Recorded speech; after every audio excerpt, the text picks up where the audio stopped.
Hi friends, നമസ്കാരം. നമ്മുടെ ഇഷ്ടവിശേഷമായ പവിത്രത്തിന്റെ വിശേഷമായിട്ട് വന്നിരിക്കുന്നത്. അപ്പോൾ എല്ലാവർക്കും നല്ലൊരു ദിവസം ആശംസിച്ചുകൊണ്ട് തന്നെ വിശേഷത്തിലേക്ക് പോകാം.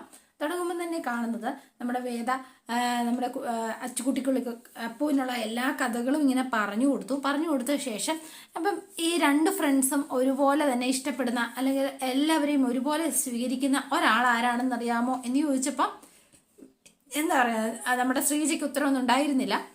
വേഗം തന്നെ വേദ പറയാണ്, അത് വിക്രമാണ്. കൂട്ടുകാരെ ജീവനെ പോൽ കരുതുന്ന ഒരാള് ഈ വീട്ടിലുണ്ടെന്ന് പറഞ്ഞപ്പോൾ അത് വിക്രമാണ് എന്നിങ്ങനെ പറഞ്ഞുകൊണ്ടിരുന്ന സമയത്താണ് അച്ഛൻ അങ്ങോട്ടേക്ക് ഇറങ്ങി വരുന്നത്. നമ്മുടെ മാഷ് ഇറങ്ങി വന്നപടി, അതെ, പറയുന്നതിൽ എന്ത് ലോജിക്കാ ഉള്ളത്? കഥയിൽ ശരിയാണ്, പക്ഷേ എങ്കിൽ ജീവിതത്തിൽ വിക്രത്തിന്റെ കാര്യത്തിൽ അത് ഒരിക്കലും ശരിയല്ല എന്ന് തന്നെ മാഷ് ഇങ്ങനെ പറയാണ് കേട്ടോ. അപ്പൊ വേഗം തിരിഞ്ഞു നോക്കി, കഥ പറഞ്ഞൊന്നും കേട്ടില്ല. ശ്രീകാര്യം ശ്രീനിവാസൻ എന്ന രാഷ്ട്രീയ ക്രിമിനലിന് വേണ്ടി എന്തും ചെയ്യാൻ തയ്യാറാവുന്ന ആ സൗഹൃദമല്ല വേദ പറഞ്ഞ കഥയിലെ കൂട്ടുകാർക്കുള്ളത്. മരണത്തിനു മുൻപ് സ്വന്തം കുടുംബത്തെ കണ്ട് യാത്ര പറയണം എന്നുള്ളൊരാഗ്രഹത്തിന് വേണ്ടിയിട്ട് ത്യജിക്കാൻ തയ്യാറാകുന്ന ഒരു സൗഹൃദമാണ് എന്റെ മകനുള്ള ചീത്ത സൗഹൃദങ്ങളുമായി ഇത്തരം സൗഹൃദങ്ങൾ കൂട്ടിക്കുഴയ്ക്കരുത്, അത് ഭയങ്കര തെറ്റാണ് എന്ന് പറഞ്ഞ് മാഷ് അങ്ങ് പോയി കേട്ടോ. അപ്പൊ വേഗം തന്നെ നമ്മുടെ നന്ദിനി വന്നിട്ട്, അച്ഛൻ പറഞ്ഞത് കേട്ടില്ലേ, മനസ്സിലായോ എന്ത് എന്ന് ചോദിച്ചു വേദ. നിന്റെ കഥ ശരിയല്ലെന്നും തെറ്റാണെന്നും. ആഹാ, അങ്ങനെയാണോ നന്ദിനി ഇടത്തേക്ക് മനസ്സിലായത്? ആ, അങ്ങനെയല്ലേ? ബെസ്റ്റ്. അപ്പൊ ശ്രീജ അടുത്ത് നിന്നിട്ട്, നീ പറഞ്ഞത് നല്ല കഥയാ വേദ, ഒന്നേ എനിക്കും തോന്നിയുള്ളൂ. എന്താന്ന് വെച്ചാലേ, കൂട്ടുകാരന് വേണ്ടി ജീവൻ കളയാൻ വേണ്ട മറ്റേ കൂട്ടുകാരനെ പോലെ വിക്രത്തിന് വേണ്ടിയിട്ട് ത്യജിക്കാൻ തയ്യാറായി വന്ന ആള് അത് നീയാണ് വേദ എന്ന് പറഞ്ഞു. അവന്റെ ജീവനും ജീവിതവും ഒക്കെ നിന്റെ കയ്യിലാണ്, അതുകൊണ്ട് നീ സൂക്ഷിച്ചോണം. എന്നിട്ട് ശ്രീജ അകത്തേക്ക് കയറിപ്പോയി. വീണ്ടും നന്ദിനിക്ക് സംശയം. നന്ദിനി ഇങ്ങനെ കുറച്ചു നേരം നിന്നിട്ട്, അല്ല വേദേ, ശ്രീജേച്ചി എന്താ അങ്ങനെ പറഞ്ഞത് എന്ന് ചോദിച്ചു. ഇവിടെ വരുന്നതിന് മുൻപ് നീ വിക്രമിന്റെ കൂട്ടുകാരി ആയിരുന്നില്ലല്ലോ, പിന്നെ എങ്ങനെ ശ്രീജേച്ചി പറഞ്ഞത് ശരിയാവും? അതെ, ആലോചിക്കാൻ ഒരു കാര്യം കിട്ടിയില്ലേ, നന്നായി ആലോചിച്ചോളൂ, വേഗം ആലോചിച്ചോളൂ എന്ന് പറഞ്ഞിട്ട് വേദ അങ്ങ് പോയി. പിന്നെ കാണുന്ന വിക്രത്തിനെയാണ്. അപ്പൊ വിക്രം വീട്ടിലേക്ക് എത്തി. സന്ധ്യ ആയപ്പോൾ അപ്പൊ വേദ വെജിറ്റബിൾ ഒക്കെ കട്ട് ചെയ്തുകൊണ്ടിരിക്കുകയായിരുന്നു. വേദ പതുക്കെ എഴുന്നേറ്റ് ചെന്നപ്പം വിക്രം വേഗം തന്നെ ഡ്രസ്സൊക്കെ മാറി പോവാൻ റെഡിയാവുകയാണ്. അപ്പൊ വേദ വന്നു. അതെ, എങ്ങോട്ടേക്ക് പോവാ? ഇന്ന് എന്റെ ഒരു ഫ്രണ്ടിന്റെ ബർത്ത്ഡേ പാർട്ടി അല്ലെങ്കിൽ ഒരു ഫംഗ്ഷൻ ഉണ്ട് എന്ന് പറഞ്ഞു. അല്ല, നല്ല സുഹൃത്തോ അതോ കെട്ട സുഹൃത്തോ എന്ന് ചോദിച്ചോ. അല്ല, അച്ഛൻ എന്ന് പറഞ്ഞു നിങ്ങൾക്ക് കെട്ട സൗഹൃദങ്ങൾ മാത്രമേ ഉള്ളൂ എന്ന്, നല്ല സൗഹൃദം ഇല്ലാന്ന് പറഞ്ഞു, അതുകൊണ്ട് ചോദിച്ചു എന്ന് മാത്രം. അതെ, നല്ല സൗഹൃദങ്ങളില്ല, ഉള്ളതെല്ലാം മോശ. എന്താ? അല്ല, അത് നന്നാക്കി എടുക്കാൻ നോക്കിയാ പോരെ? മനുഷ്യനെ നന്നാക്കലോ ചീത്തയാക്കലോ ഒന്നും അല്ല ജോലി. എനിക്കിഷ്ടം മനുഷ്യനെ മനുഷ്യനായിട്ട് മനസ്സിലാക്കലാണ് എനിക്കിഷ്ടം. എല്ലാ ഗുണങ്ങളോടും ദൗർബല്യങ്ങളോടും കൂടി അംഗീകരിക്കാനാ ഇഷ്ടം. എന്നിട്ട് എന്നോട് മാത്രം എന്താ അത് കാണിക്കാത്തത്? എന്ത്? അല്ല, നിങ്ങൾ എല്ലാവരോടും അങ്ങനെ ചെയ്യുന്നുണ്ട്. എല്ലാ ഗുണങ്ങളോടും ദൗർബല്യത്തോടും കൂടി നിങ്ങൾ എന്നെ അംഗീകരിച്ചില്ല എന്ന്. ശരി, അങ്ങനെ അംഗീകരിക്കാൻ ഗുണമുണ്ടാവട്ടെ എന്ന് തോന്നി തുടങ്ങട്ടെ. വേണ്ട, പക്ഷേ ദൗർബല്യങ്ങളുണ്ടെന്ന് നിങ്ങൾക്ക് മനസ്സിലാക്കാനൊന്ന് ശ്രമിക്കാമല്ലോ. ദേ പോയേ, നീ മെനക്കെടുത്തത് പോയേ, എനിക്ക് ഇറങ്ങാൻ സമയായേ. ഏത് ചെങ്ങാത്തത്തിന്റെ ദൗർബല്യം കൊണ്ടാണ് ആര്യപുത്രൻ ഈ സമയത്ത് യാത്ര പോകുന്നത് എന്ന് അറിയാനുള്ളൊരു കൗതുകം ചോദിക്കുക. ഉത്തരം പറഞ്ഞിട്ട് പോ. ക്ഷണ, ഞാൻ എന്റെ കൂട്ടുകാരൻ്റെ അടുത്തേക്ക് പോകുന്നത് നിന്നോട് പറയണോ? അവരുടെ അടുത്തുനിന്നാണല്ലോ ഇപ്പൊ ഇങ്ങോട്ട് വന്നത്. പുതിയ വേഷം ധരിച്ചു പോകുന്നത് കൊണ്ട് ഒന്ന് ചോദിച്ചു എന്ന് മാത്രം. എന്നാ കേട്ടോ. അമ്മ വിക്രം ചിരിച്ചിട്ട് കുറെ സ്പ്രേ ഇങ്ങനെ അടിച്ചു. ഞാനേ ഒരു കൂട്ടുകാരിയുടെ അടുത്താ പോണത്. ഇന്ന് രാത്രി ഞാൻ അവളുടെ കൂടെ അവിടെ കഴിയാൻ പോവാം. ഞങ്ങൾ തമ്മിലൊന്ന് ഉല്ലാസമായിട്ട് കൂടിയിട്ട് നാളെ രാവിലെ തിരിച്ചു വരാം. എന്താ പോരെ? അത് നിങ്ങളുടെ ഒരു ആഗ്രഹം മാത്രമല്ലേ, പക്ഷെ യാഥാർത്ഥ്യം അത് നിങ്ങൾക്ക് അതിനുള്ള ആംബിയറില്ല എന്നുള്ളതാണ്. ഡി എന്ന് വിളിച്ചു. ഇതിനു മുൻപ് ഞാൻ പലപ്പോഴും പറഞ്ഞിട്ടുള്ളതാണ് വിക്രു, അക്കാര്യത്തിൽ നിങ്ങളൊരു വളരെ പേടിത്തൊണ്ടനാണെന്ന്. അപ്പൊ വിക്രത്തിന് ചിരി വരികയാണ് കേട്ടോ. ശരിയല്ലേ? അപ്പൊ വിക്രം വേഗം ചിരിച്ചു. വേദയ്ക്ക് ചിരി വന്നു കേട്ടോ. അതെ, ഇന്ന് അനിയൻകുട്ടന്റെ ബർത്ത്ഡേയാ, ഒരു പാർട്ടി കൊടുക്കണം, അതിനുവേണ്ടി പോണതാ. ആഹാ, എന്നാ പിന്നെ എന്നെയും കൂടെ ഒന്ന് കൊണ്ടുപോയിക്കൂടെ? അയ്യോ, അങ്ങനെ ഇപ്പൊ വേതാളം സുഹിക്കണ്ട, ഇത് ആണുങ്ങൾക്ക് മാത്രമുള്ള പാർട്ടിയാ. ഓഹോ, പെണ്ണുങ്ങൾക്ക് പ്രവേശനമില്ല? ശരി, എന്നിട്ട് വിക്രം അങ്ങ് പോയി. പെണ്ണുങ്ങൾക്ക് പ്രവേശനമില്ലെന്നോ? ശരിയാക്കി തരാം. വേദ നേരെ ഫോൺ എടുത്തു, നേരെ ജോസഫിനെ വിളിക്കുകയാണ്. ജോസഫിനെ വിളിച്ചിട്ട് ഹലോ വേദ എന്ന് വിളിച്ചു. ഞാനാ ജോസഫ് എന്ന് പറഞ്ഞു.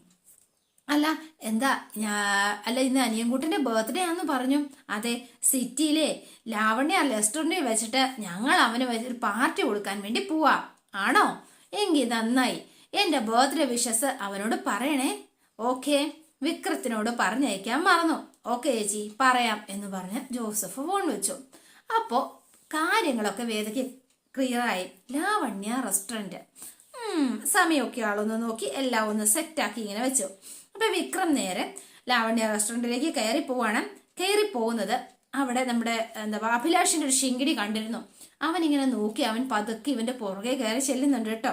അപ്പൊ ഇവരെല്ലാവരും വെയിറ്റ് ചെയ്ത് നിൽക്കുമായിരുന്നു. എവിടെ എൻ്റെ ബർത്ത്ഡേ ബോയ് എവിടെ എന്ന് ചോദിച്ച് അനിയൻകുട്ടനെ എടുത്ത് many many happy return of the day എന്ന് പറഞ്ഞ് അനിയൻകുട്ടനെയൊക്കെ കെട്ടിപ്പിടിച്ച് ഇങ്ങനെ നിൽക്കാണ്. സംഭവം കളറായിട്ടുണ്ടല്ലോ. റെസ്റ്റോറൻ്റ് ആരുടെ പണിയാ? നമ്മള് ബർത്ത്ഡേ ഫംഗ്ഷൻ ആണെന്ന് പറഞ്ഞപ്പോ ഈ ഏരിയ അവനങ്ങ് സെറ്റ് ചെയ്ത് തന്നൂന്നേ. അതെന്താണേലും കലക്കി.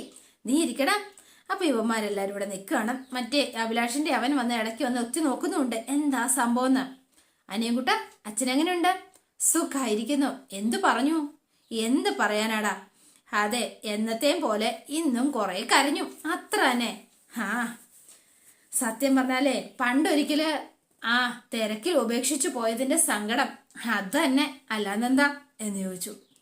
അതെ, അടുത്ത പിറന്നാളിന് മുൻപ് അച്ഛനെ നമുക്ക് ഓർഫനേജിൽ നിന്ന് ഇങ്ങോട്ടേക്ക് കൊണ്ടുവരണം അനിയൻകുട്ട. ആഗ്രഹമില്ലാഞ്ഞിട്ടല്ല, പക്ഷേ പുള്ളിക്കാരനെ ആരും നോക്കും ജോസഫേ. നീ ഒരു പെണ്ണ് കെട്ടണം. ഞാനോ? എനിക്കൊക്കെ ആര് പെണ്ണ് തരാനടാ? ആര് പറഞ്ഞു? നമുക്കതൊക്കെ സംഘടിപ്പിക്കാന്നേ. അവന്റെ ഒരു നാണം കണ്ടില്ലേ കല്യാണമെന്ന് പറഞ്ഞപ്പം. അല്ല, കേക്ക് ഓർഡർ ചെയ്തില്ലേ? പിന്നെ ഇപ്പൊ വരും. എക്സ്ക്യൂസ് മീ, അപ്പൊ ഞങ്ങൾ റെഡിയാണേ. ശരി സർ എന്ന് പറഞ്ഞ് വെയിറ്റർ താഴെ പോയി കേക്കൊക്കെ എടുത്തുകൊണ്ട് നേരെ മേളിലേക്ക് വരികയാണ് കേട്ടോ. ഈ സമയത്ത് അഭിലാഷിന്റെ കുറേ കൂട്ടുകാരും നിൽപ്പുണ്ട് കേട്ടോ. അപ്പൊ ഇമാര് രണ്ടെണ്ണം അടിച്ചൊക്കെ സെറ്റായി ഇങ്ങനെ നിൽക്കാണ്. എടാ, ആ വിക്രത്തിന്റെ ധൈര്യം എന്താണെന്നറിയോ? അവന്റെ കൂടെ ആ ശ്രീകാര്യൻ ശ്രീനിവാസൻ ഉണ്ട് എന്നുള്ളതാ. അയാളുടെ ധൈര്യം എന്ന് പറയുന്നത് അവനും അങ്ങനെയാ. ഒരു വിധത്തില് മാർക്കറ്റിലെ വട്ടിപ്പൈസയുടെ പിരിവ് നമ്മളൊന്ന് തിരിച്ചു പിടിച്ചതായിരുന്നു. പക്ഷെ രാഷ്ട്രീയത്തിലേക്കുള്ള പ്രവേശനം എന്ന് പറഞ്ഞ് ഇവൻ കുറച്ച് മാറി നിന്നിരുന്നല്ലോ, അത് നമുക്ക് ഉപകാരമായിരുന്നു. പക്ഷേ ഇപ്പൊ അവൻ വീണ്ടും അത് അവൻ ഇറങ്ങിയവനെ അതുപോലെ തിരിച്ചേറ്റാൻ പറ്റണം. പറയാൻ എളുപ്പമാ, പക്ഷെ നടക്കണ്ടേ? ഞാനുണ്ടായാ പോരെ? നീ പോരാ, നിന്റെ അച്ഛൻ MLA വാസവൻ കൂടെ വേണം. അത് പറ്റുമോ? നടന്നാ അത് ശ്രീനിവാസൻ കൈയടക്കി വെച്ചിരിക്കുന്ന ഇനി മുതൽ വാസവന്റെ കയ്യിലിരിക്കും. എന്താ, പോരെ? ഉറപ്പാണോ? ഉറപ്പ് എന്ന് പറഞ്ഞു. മാത്രമല്ല അവർ ഇതുവരെ ചെയ്യാത്ത നിന്റെ ബിസിനസ് ഇവിടെ നമ്മള് ട്രാഫിക് ഉണ്ടാക്കിയിരിക്കും. അതും സ്കൂളിലെ പിള്ളേരെ ഉപയോഗിച്ച്. പോരെടാ നിനക്ക്? മതി. അപ്പൊ വാസവന്റെ മോനുമായിട്ടാണ് ചങ്ങാത്തം കൂടിയിരിക്കുന്നത് അടുത്ത അഭിലാഷ്. അപ്പൊ മറ്റവൻ അവനെ കണ്ടിരുന്നല്ലോ നമ്മുടെ വിക്രത്തിനെ. അവൻ വെപ്രാളം പിടിച്ച് ഓടി വന്നിട്ട്, അതെ അഭിലാഷേ, വിക്രവും കൂട്ടുകാരും ലാവണ്യ റെസ്റ്റോറൻറ്റിൽ ഇരുന്ന് അവന്മാരവിടെ ഇരുന്ന് അവന്റെ കൂട്ടുകാരന്റെ ബർത്ത്ഡേ ഫംഗ്ഷനാ. അവന്മാരവിടെ ഉണ്ട്. അവരെത്ര പേരുണ്ട്? എന്താണ്, നിനക്ക് പേടിയുണ്ടോ? പേടി കൊണ്ടല്ല, ഇനി തോറ്റു പിന്മാറാൻ മനസ്സിലാത്തോണ്ടാ. എന്നാ വാ, പ്രോഗ്രാം കഴിഞ്ഞ് അവൻ ഇറങ്ങുമ്പോ നമുക്ക് വഴിയിട്ട് പിടിക്കാം എന്ന് പറഞ്ഞ് ഇവന്മാരെല്ലാവരുടെ ഷട്ടം കെട്ടി നേരെ ഈ വിക്രത്തിനെ വെയിറ്റ് ചെയ്ത് പുറത്ത് നിൽക്കാണ്. ഹാപ്പി ബർത്ത്ഡേ ഒക്കെ പാടി അനിയൻകുട്ടന്റെ ബർത്ത്ഡേ കേക്കൊക്കെ മുറിച്ച് ഇവരെല്ലാവരും അങ്ങോട്ടും ഇങ്ങോട്ടും ഷെയർ ചെയ്യാണ്. അപ്പൊ വെയിറ്റർ വന്നിട്ട്, അതെ എക്സ്ക്യൂസ് മീ, നിങ്ങളുടെ കൂടെ ഒരാൾ കൂടി ഷെയർ ചെയ്തോട്ടെ എന്ന് ചോദിച്ചു. അല്ലെങ്കിൽ ഇങ്ങോട്ട് വന്നോട്ടെ എന്ന് ചോദിച്ചു. ആരാ? ഒരു സ്ത്രീയാ എന്ന് പറഞ്ഞു. ആരാ അത്? വന്നോളാൻ പറയൂ എന്ന് പറഞ്ഞു. അപ്പൊ വേഗം തന്നെ വേദ അങ്ങോട്ടേക്ക് കയറി വരികയാണ് കേട്ടോ. വേദയും കണ്ടപ്പോഴത്തേനും അനിയൻകുട്ടന് ഭയങ്കര സന്തോഷമായി. വേദയോ എന്ന് ചോദിച്ചു. വാ വേദ. അപ്പോൾ വന്ന ഉടനെ തന്നെ ഒരു ഗിഫ്റ്റ് എടുത്ത് നേരെ അനിയൻകുട്ടന്റെ കയ്യിലേക്ക് കൊടുത്തു. ഹാപ്പി ബർത്ത്ഡേ എന്നും പറഞ്ഞു. ഇത് കണ്ടപ്പോൾ ഭയങ്കര സന്തോഷം. അതെ, താങ്ക് യു വേദ. ഇതൊരു വല്ലാത്തൊരു സർപ്രൈസ് ആയി പോയല്ലോ. വിക്രവും പറഞ്ഞില്ല. അതിന് ഞാൻ വരുമെന്ന് വിക്രത്തിനും അറിയില്ലായിരുന്നല്ലോ.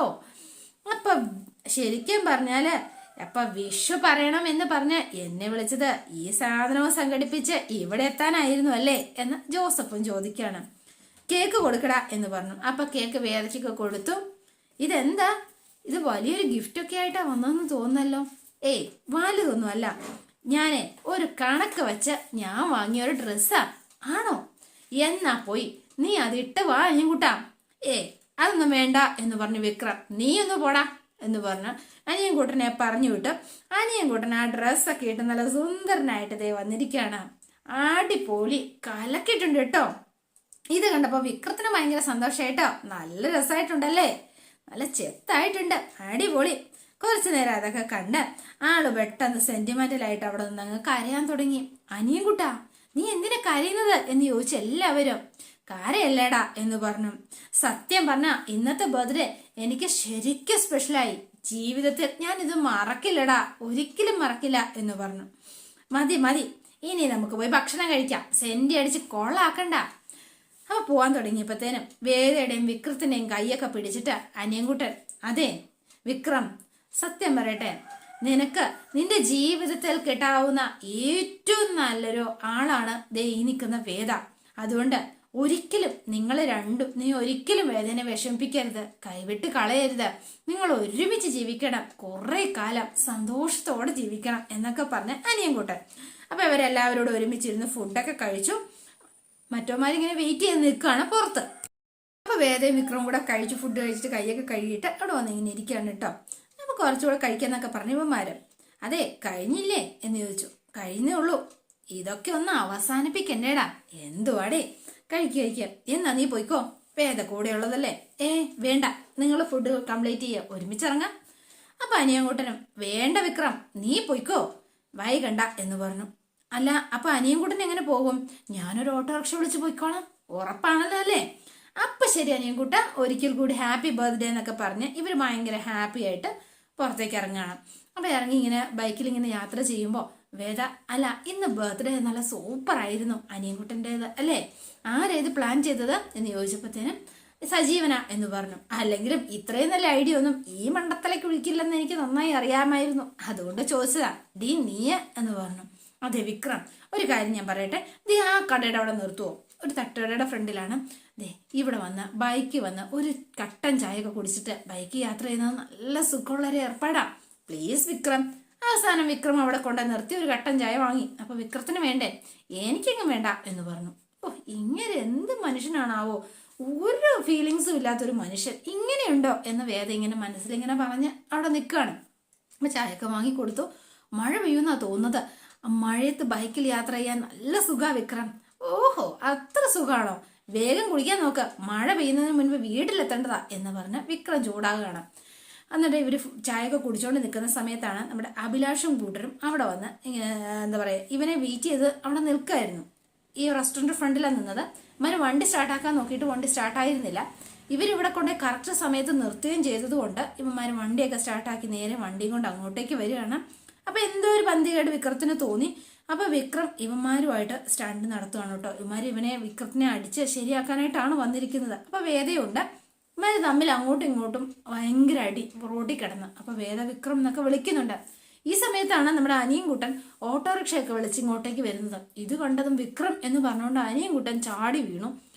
മറ്റവൻ ഇങ്ങനെ കുത്താനായിട്ട് കത്തി ഓങ്ങിയതും അനിയൻകുട്ടൻ വന്ന് വിക്രത്തിനെ തള്ളി മാറ്റി. പക്ഷെ അനിയൻകുട്ടന്റെ ഷോൾഡറിനും കഴുത്തിനും ചേർത്താണ് ഈ കുത്തു വീഴുന്നത്. അപ്പം വേദയും വിക്രവും കൂടെ ഓടി വന്ന് ഒരു ഓട്ടോറിക്ഷ വിളിക്കാൻ നോക്കിയിട്ട് അതുപോലും കിട്ടുന്നില്ല. അപ്പൊ അനിയൻകുട്ടൻ ഇങ്ങനെ രക്തത്തിൽ കുളിച്ച് കിടക്കുകയാണ്. വിക്രം ഇങ്ങനെ എടുത്തു പിടിച്ച് ഇവർ രണ്ടുപേരോട് നിൽക്കുന്നതോടെയാണ് ഇന്നത്തെ വിശേഷം അവസാനിക്കുന്നത്. നാളത്തെ വിശേഷം ഇതിലും ഗംഭീരമാണ്. അപ്പം എല്ലാവരും വെയിറ്റ് ചെയ്യുക. ഇഷ്ടപ്പെട്ടുവെങ്കിൽ ലൈക്ക് ചെയ്യാനും ഷെയർ ചെയ്യാനും മറക്കല്ലേ. തൊട്ടടുത്ത് ആ ബെൽബട്ടൺ കൂടെ ഒന്ന് ഞെക്കുകയാണെങ്കിൽ ഞാൻ ഇടുമ്പോൾ തന്നെ നോട്ടിഫിക്കേഷൻ ലഭിക്കുന്നതായിരിക്കും. പുതുപുത്തൻ വിശേഷമായിട്ട് എത്താം. Bye and see you again.